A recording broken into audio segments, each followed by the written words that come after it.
अस्सलाम वालेकुम दोस्तों, मैं तुहाडा अपना विकी कौडू। और कुछ दिनों तो पहले ना मेरी और अमजद राणा की एक सोशल मीडिया ते वीडियो चल रही है और उहदा मैनू आर्ट्स कौंसल वालों नोटिस भी आया है और मैं खुद बड़ा परेशान हो गया कि किस वीडियो का मैनू नोटिस आ गया है।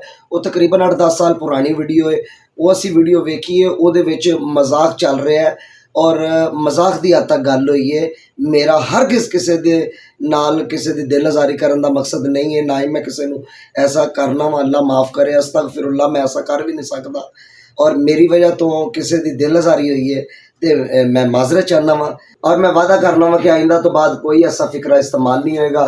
पंजाब आर्ट्स कौंसल के SOPs के तहत मैं काम करांगा।